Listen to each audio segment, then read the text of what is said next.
you see a lot of the extra touches that we put in that really didn't cost a whole lot of money, which made it really dress it up.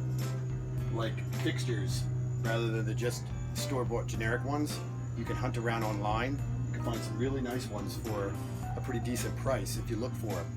As you can see, when you look at either side of the garage, it really puts a nice touch in. And if it was a lot darker, you would see how nice the lights are. And along with this raised panel with no rot material entranceway, which all matches. And then also we put a seat in here for storage for your boots or whatever. Nice little touch you could have. And plus you're out of the rain, you can take your stuff off and do whatever you need to do. So that's one section of the house. Then we can go around to the front. You can see here a nice touch, which we're coming up on right now. It's a nice light post. We dressed that up with matching fixtures that match the garage. So that kind of blends everything together. And you'll see more of that in the house too, which a lot of people will like. Also, the cedar impressions. You've seen this before in the earlier episodes. Help out and make the house look really nice. We did that along every front part of the house that you can see from the road. Also shutters dress up the windows, plus some nice rocks and planters and bushes help out too. Make a nice view when you come up to the house. And now you can come in and see all the stuff we did in here. Again, if you look up, just another little higher grade fixture, which kind of sets it apart from just the generic stuff. I think we'll go into this first bathroom here. And as I narrate, a nice tub with some nice tile. But what we did was on top spend a little bit of extra labor time in doing a diamond pattern just to set it apart from just a generic tile job. And then when you spin around, you'll see a nice cabinet which blends with the tile and with the fixtures that we have in here. And it dresses it up very nicely.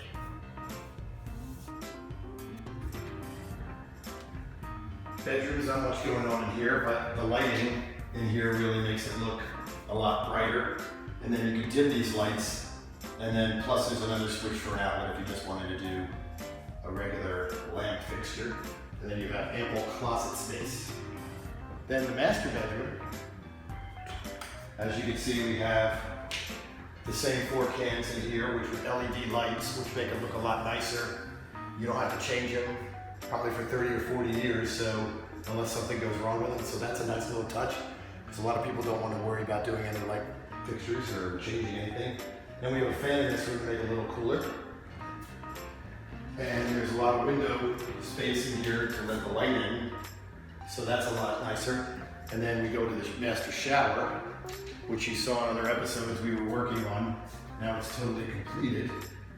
It has your 4 foot cabinet with mirror, toilet, and then a nice 5 foot shower with a seat. And what we did here, we used very nice marble detail on the wall, and then also marble on the floor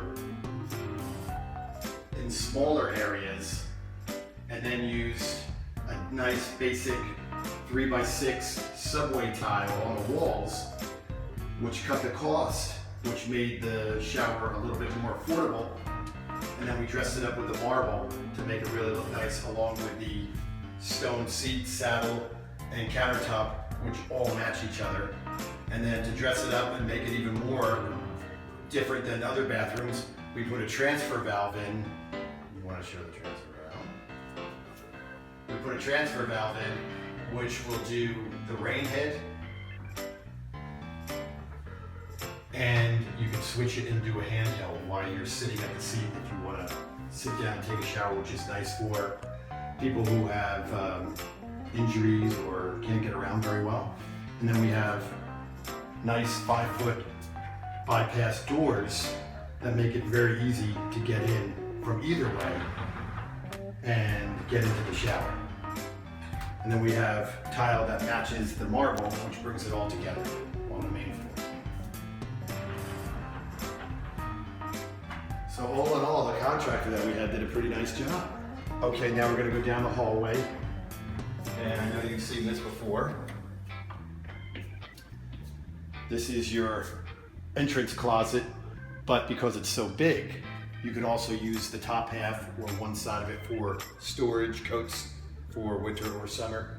And you still have ample room on top to put some Christmas or any kind of storage that you need. Quite a bit of room here. Then we go into the main part of the house, which we start out with the kitchen. And we have a nice big island, which has a microwave in the island, which makes it a lot easier to get to rather than reaching over the oven. So that's a nice touch for this kitchen. Plus we have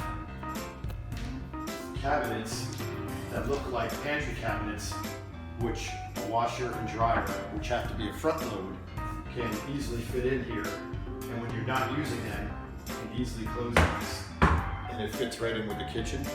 And then the upper ones give you much storage for all your goods that you need to do your laundry or cleaning or whatever you need to put in there.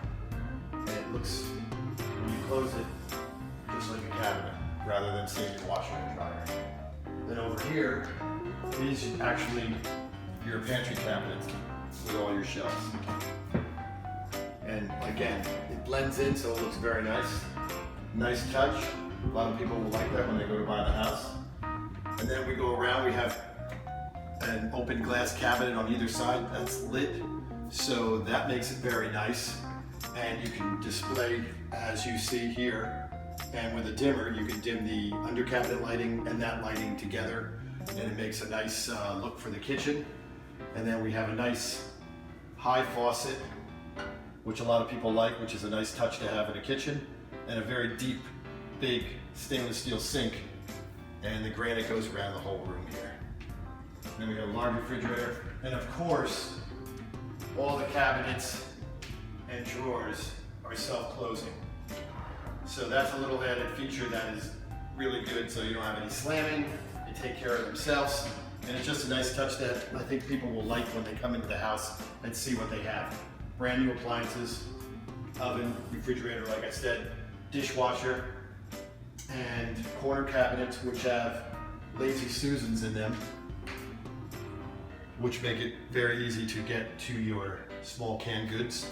Seats at the island, so you can sit at your kitchen rather than using the dining room table, which we're going to show you next.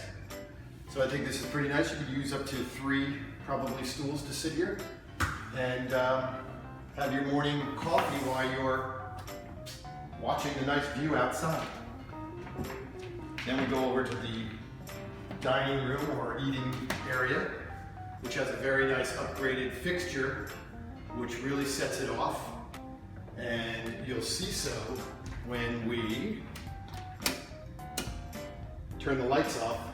It makes for a nice inviting type of eating area, which also you can sit at and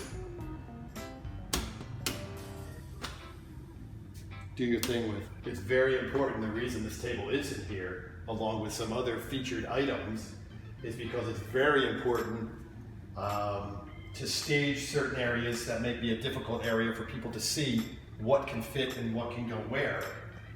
As this room, we have a very nice cabinet with a mirror, which we'll show you when we come around here. And this table, which really makes the area look really big, but still gives you enough eating and sitting area for your table to have guests.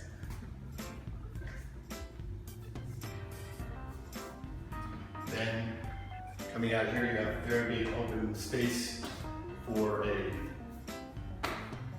many seats and large TV, which a lot of people are using now.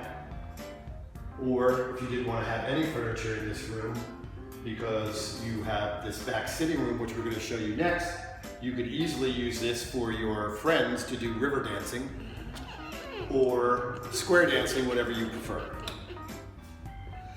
We also installed a large picture window with 2 side lights, which shows off, not me, but the nice wooded area that you will see when we go to daylight and we take some pictures of it. It's got a very nice view. And then we proceed to go into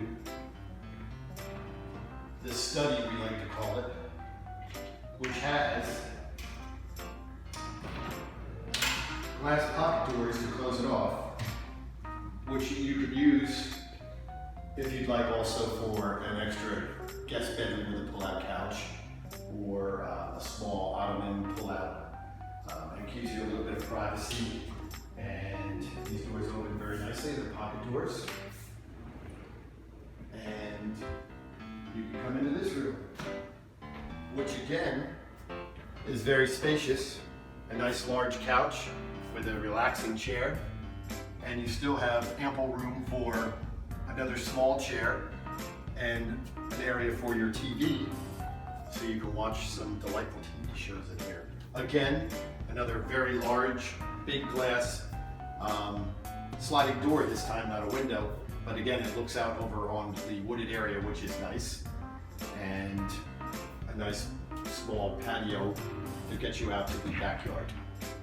Then this door that we're opening right now, thank you, goes out to the garage. We've got an automatic garage door opener, a more high-end one because someone doesn't want to have to worry about a garage door breaking in the wintertime. So this one's a little bit upgraded, so again, you don't have any worries. And then we also have your utilities out here in a very deep garage. So you can also fit your car plus some storage here and still stay away from your hot water heater and your furnace that takes care of the hot water baseboard, not forced hard air. And plus we also have another unit for the AC, which is in the attic. So you'll have some nice heat in the wintertime that won't be dry like forced hot air. And that's pretty much the house. And I think you'll enjoy it, so I think you should buy it.